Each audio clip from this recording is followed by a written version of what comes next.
Bonjour à tous, j'étais sur CNews, vous allez voir un débat. Bon, réforme des retraites bien sûr, on était à ce moment-là de l'émission dans l'attente. Bon, le Sénat a voté bien sûr, ils ont gardé leur régime spécial, on en parle d'ailleurs. Évidemment, mais petit doute à l'Assemblée nationale. Enfin bref, moi j'ai parlé de beaucoup de choses. La responsabilité de l'Union européenne, le RIC, le référendum, la dissolution, les trahisons, les modes d'action de résistance que font les patriotes qui prennent leurs responsabilités. Bref, vous me direz ce que vous en pensez en commentaire, vous verrez ce débat. Je fais face quand même à beaucoup de bien-pensance, hein. Beaucoup de bien-pensance. Mais il faut pas avoir sa langue dans sa poche, il faut dire les choses et surtout il faut faire les choses, unir, rassembler, ce qui est vraiment notre philosophie, notre mode d'action. Évidemment, je vous attends très nombreux samedi 18 mars. Vous avez vu les tensions que font monter les États-Unis et l'OTAN sur la Russie, la Chine, l'Ukraine. La paix, marche nationale pour la paix, samedi 18 mars, rendez-vous Paris, 14h, Port-Royal RER. Venez extrêmement nombreux avec des drapeaux français. Voilà. Pour dire stop à l'envoi d'armes, stop à cette politique folle de l'OTAN, sortons de l'OTAN, plan de paix pour les peuples ukrainiens, russes, français, américains, tout le monde. Je vous attends très nombreux. Il y a d'autres rassemblements en France. Vous allez sur le site des Patriotes dans l'événement à venir, vous verrez. Parce que si vous ne pouvez pas venir à Paris, ce qui est organisé près de chez vous, probablement, il faut se mobiliser. Venez, faites venir, organisez-vous. Il faut qu'on soit très nombreux. Il fera beau, ce sera combatif, ce sera agréable, ce sera sympathique.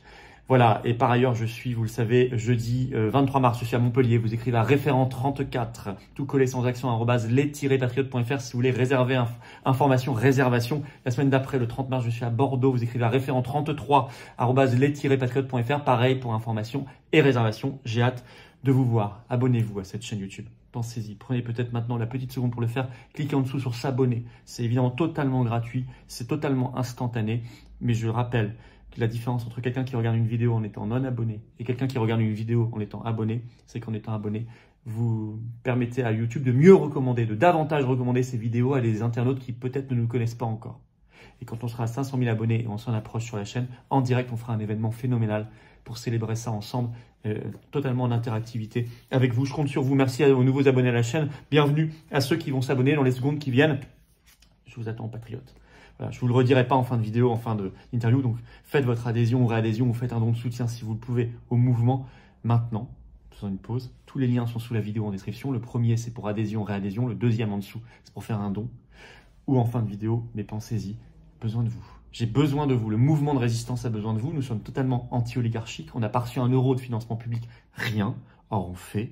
Donc, ça coûte cher. Tout ce qu'on fait, c'est une fortune. Il y a l'inflation. D'ailleurs, les dons supérieurs à 500 euros, on a ajouté les avantages personnalisés pour vous. C'est expliqué sur le site des Patriotes, rubrique dons. L'adhésion, la réadhésion vous permet de rencontrer des gens qui pensent comme vous, près de chez vous, de faire des actions ensemble, que ce soit en métropole, outre-mer ou à l'étranger. Je vous attends pour de très belles valeurs. Si vous êtes d'accord avec ce que je dis dans cette vidéo sur CNews, rejoignez-nous. N'attendez plus ou reprenez votre adhésion annuelle, c'est la plus d'un an. Le lien pour adhérer et réadhérer se trouve également sur une fiche sur l'écran maintenant. Sous la vidéo, je vous l'ai dit en lien, mais également en commentaire épinglé. Et dans les dernières secondes de la vidéo, en cliquant sur l'écran, vous avez l'embarras du choix. Grand bravo aux donateurs, réadhérents, bienvenue aux nouveaux adhérents. Tout ça est défiscalisé aux 2/3 pour vous. Bonne émission et vive la France. Philippot. Alors, moi, je vais dire, j'ai la même indignation sur le régime spécial des sénateurs. Il faut que les gens se rendent compte qu'un mandat de sénateur, c'est 2200 euros de retraite. 2 mandats, c'est 4400 euros. Bon, surtout quand on sait comment sont élus les sénateurs, c'est vraiment pour le coup la super tambouille avec les élus locaux, etc.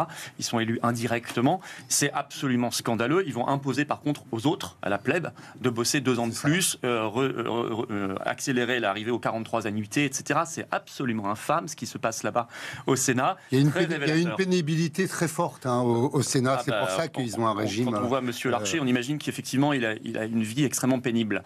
Je veux dire, bon, il n'y avait pas de suspense aussi. Il n'y avait pas de suspense, on l'a dit, au Sénat, à l'Assemblée nationale.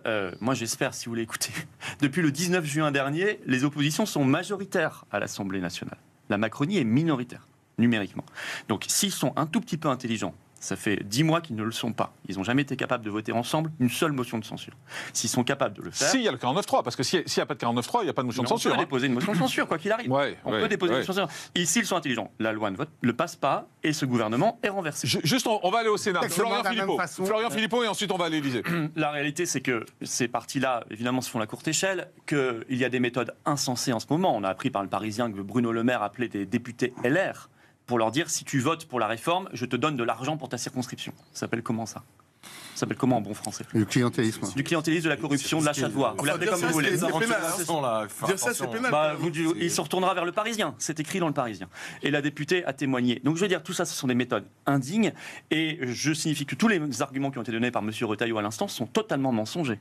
Il n'y a pas de problème financier, on est même en excédent en 2021. Alors, on ne va pas refaire le débat sur la réforme elle-même. C'est vachement non, mais c'est important. Mais ce qui est intéressant aujourd'hui, c'est de voir le comportement des Républicains qui sont en train de sauver Emmanuel Macron. C'est ça l'info du jour. Attendez, pourquoi il sauve Macron? Pourquoi il vote avec lui? Parce que cette réforme, en réalité, elle vient de la même matrice. Elle est imposée par l'Union européenne.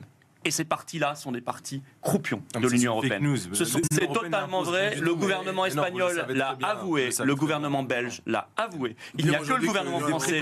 Il n'y a que M. Macron et le gouvernement français qui font croire que ça ne vient pas de l'Union européenne. Ça vient intégralement de l'Union européenne pour privatiser en douce les retraites et les donner à BlackRock, les fonds de pension qui sont derrière la Commission de Bruxelles. Et vous le savez. Et c'est indigne de continuer. Vous faites croire. Je veux dire, deuxième argument mensonger, l'espérance de vie. Vous avez regardé l'espérance de vie en France? Oui. Ça fait 10 ans qu'elle stagne. On n'arrête pas de nous dire elle augmente, donc il faut et le nombre monter la d'actifs retraite. par rapport au nombre de retraités, vous l'avez regardé? Et la productivité, ça vous dit rien? Divisé par 3. Cet argument est mensonger et vous le savez bien. Regardez, en 1900, c'était 90 fois moins, mais il y avait beaucoup moins de productivité. Donc votre argument, il ne tient pas là. En réalité, votre argument... S'il n'y a pas de problème, on continue comme c'était. Eh bien, il n'y a pas de problème. La réalité, c'est qu'il n'y a pas de problème. Vous avez été capable de mettre 300 milliards. Vous avez mis 300 milliards dans les confinements, les couvre-feux, toutes les bêtises qui se retournent contre nous aujourd'hui. 300 milliards vous avez jeté par les fenêtres. Et aujourd'hui, vous nous faites une réforme épouvantable. Pour relancer le pays, jeté par les fenêtres. Non mais allez vivre la vie d'un éboueur, allez vivre la vie d'une caissière, allez vivre la vie d'un ouvrier à la chaîne. C'est des magots. Non, c'est pas des magots, monsieur. Non, c'est pas. Je dis pas que moi je suis éboueur. Mais je dis pas que moi je dis. Mais moi je ne leur impose pas de bosser 2 ans de plus, monsieur. C'est toute la différence. Je ne me mets pas à leur place, mais vous mettez-vous à leur place puisque vous leur imposez vous 2 ans de plus, pas moi. Vous 2 ans de plus. Mettez-vous à leur place. Les boulots de chiens qu'ils sont en train de faire dans les poubelles, à la caisse, à avoir mal au dos, vous au bras. opposez surtout catégoriquement. Alors qu'il n'y a sujet sur lesquels vous avez accepté. Au moins les LR, ils ont fait quelques propositions sur la. Je vous confirme que je n'ai rien à voir avec la Macronie, ni avec la béquille LR. Alors, attendez, on va y revenir tout à l'heure. Là, c'est un peu fouillis tout ça. On va aller en direct à l'Élysée. S'il vous plaît, Stéphane Tiki, on va aller en direct. Finalement, les Français sont pas d'accord avec cette réforme. La très grande majorité des Français n'est pas d'accord avec cette réforme. Du côté des députés, c'est ric-rac. Donc on se dit pas qu'il y a un problème? Non, le problème c'est que j'ai l'impression qu'on reproche au président de la République d'appliquer son programme aujourd'hui. Il l'avait annoncé, il a été élu pour ça. Il avait dit qu'il réformerait pas et qu'il allongerait pas la durée des 65 ans d'ailleurs. Là, il a renvoie aux vidéos. En 2017, il disait que ça aurait été terriblement injuste. C'est-à-dire que comme il dit un peu tout et n'importe quoi, du report de l'âge de départ à la retraite. Oui, et il était contre. En 2017, il était contre. En 2022, on a proposé. C'est ça. En 2022, oui. Florent Philippot. Vous savez, dans ce cas-là, vous avez raison. C'est insupportable de jouer sur un coup de dé comme ça. L'avenir, c'est tellement important, les retraites. Enfin, c'est quand même quelque chose qui c'est la vie des gens. Enfin, je veux dire, les gens, ils vivent aussi dans l'espoir quand même, à un moment, de pouvoir se poser un peu, profiter de leur famille, de leurs loisirs, de tout. Comment on fait normalement dans ce cas-là? On revient au peuple. Pourquoi on ne fait pas un référendum? Je veux dire, pourquoi les 75%, j'ai vu le sondage hier, 75% des Français demandent un référendum sur cette affaire. On n'a pas eu de référendum en France depuis 18 ans.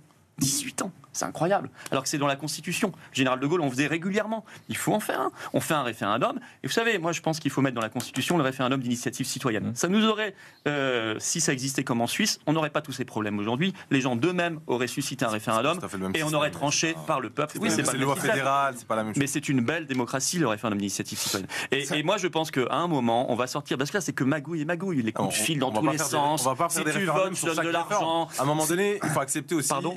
On est loin d'en faire sur toutes les réformes, on n'en a pas fait depuis 18 ans. Mais on a de la marge. On a de la marge. Et en plus, on l'avait même pas respecté. Quelle victoire électorale? À l'Assemblée nationale, il n'y a pas de victoire électorale du président. Le président de la République, lui, a été élu. Oui, non, mais lui, je vous parle de l'Assemblée. Dans son programme, je vous parle de l'Assemblée. Le problème, c'est que là, vous avez reproché aux hommes politiques de ne pas appliquer leur programme. Aujourd'hui, on leur reproche. Mais c'est plus que de la tambouille. On fait tout en sorte pour qu'ils puissent pas appliquer son programme. Ça n'est plus que de la tambouille.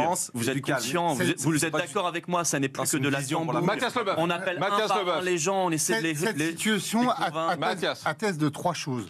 Juste, alors attendez, on va s'arrêter, c'est intéressant. Vous parlez d'un point précis. C'est important qu'un Est-ce que vous êtes capable, Ergun Topaslan, de la majorité présidentielle, est-ce que vous êtes capable de m'expliquer en quoi cet index senior est utile? Je suis capable de vous expliquer la démarche du gouvernement. Non. En quoi cet index est utile? Laissez-moi. En quoi il est utile? Laissez-moi expliquer. Ben oui. Il y avait un syndicat qui a proposé. C'est pas ma question, je vous demande en quoi c'est utile. Permettez-moi de la faire. La CFDT a fait cette proposition qui n'était pas dans notre réforme. En quoi cet index est utile? Donc vous nous reprochez de pas. C'est terrible, c'est d'être incapable d'expliquer l'utilité. Excusez-moi, on nous reproche de ne pas avoir écouté les syndicats. En quoi cet index même est les syndicats, utile? une fois qu'on prend en compte, Excusez-moi, c'est surréaliste. Vous avez la réponse. C'est surréaliste. Je suis désolé. Mais non, mais ma question elle est claire. Excusez-moi, en quoi cet index est utile? Je peux comprendre que la démarche du gouvernement vous convienne pas. En fait, vous faites de la langue de bois. Excusez-moi, alors là, c'est pipeau. Tout ce que vous faites, c'est pipeau. En quoi cet index est utile? Il y avait cet index qui n'était pas. J'ai jamais vu ça. Jamais vu ça. Excusez-moi. C'est une réponse. Excusez-moi, je n'ai jamais vu ça. Parfaitement inutile. Il ne sert strictement à rien, évidemment. On l'a vous le savez, et vous êtes en train de le dire. Et la commission mixte paritaire. Mais enfin, c'est la démocratie. Vous êtes en train de nous le dire sans le dire. Non, mais c'est sûr. Attendez.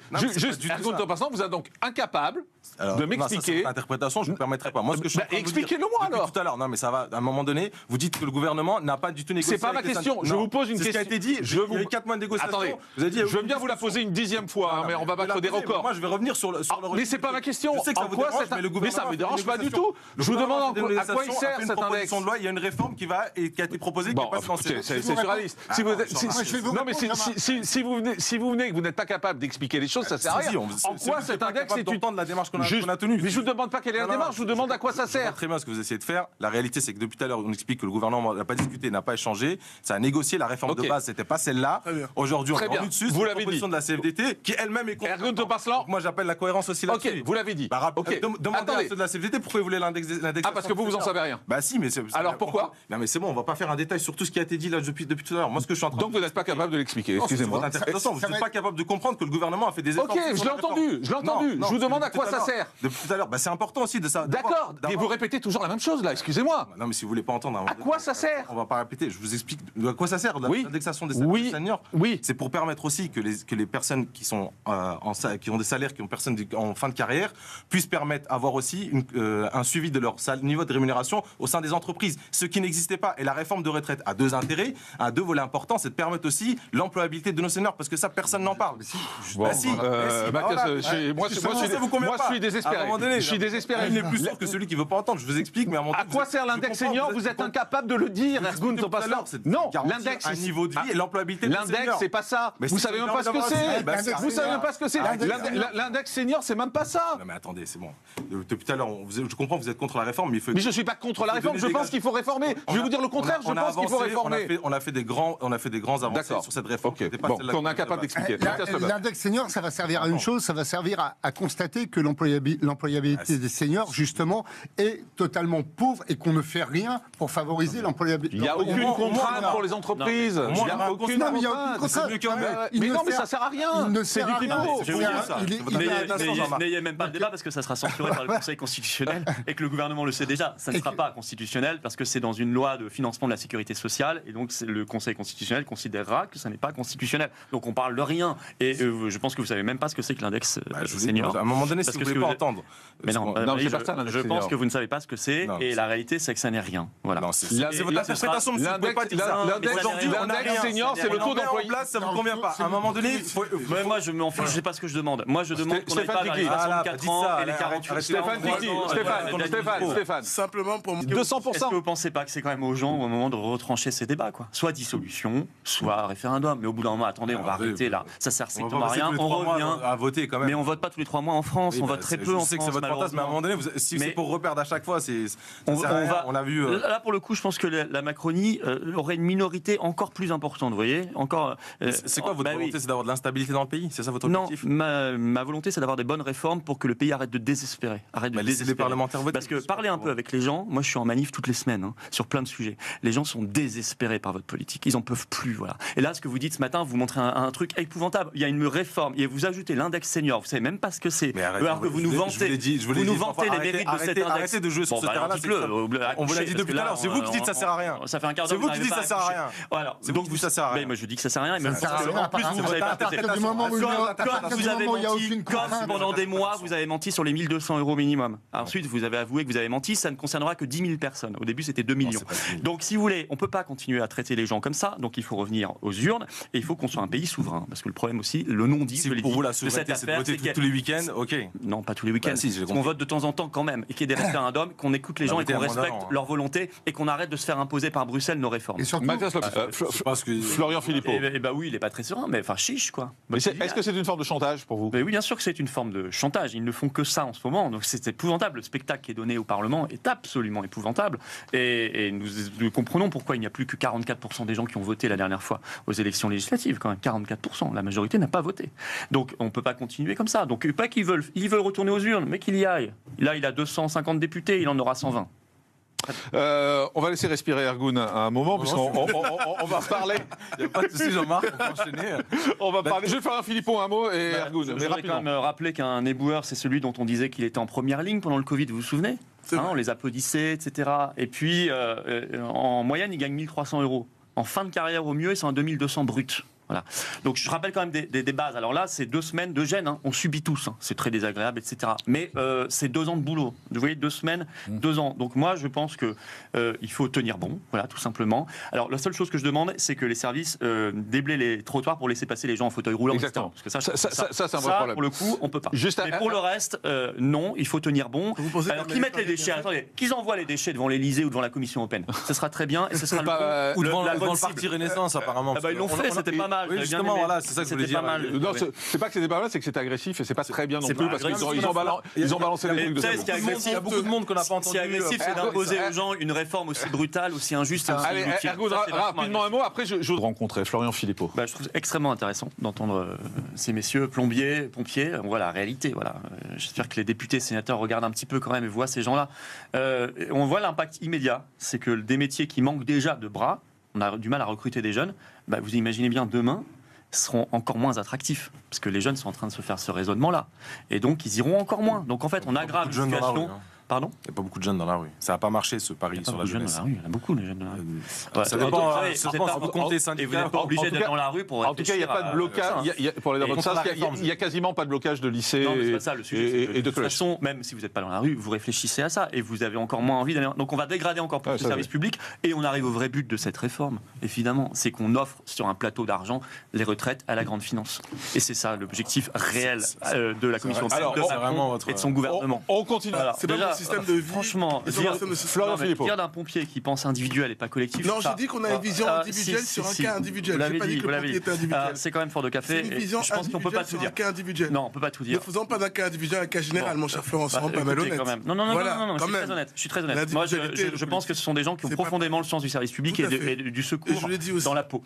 Mais deuxièmement, je suis désolé, on peut pas pleurer sur les déficits qu'on crée soi-même. Enfin, on a désindustrialisé notre pays. Vous savez qu'aujourd'hui, on est le pays le plus désindustrialisé d'Europe à égalité avec la Grèce.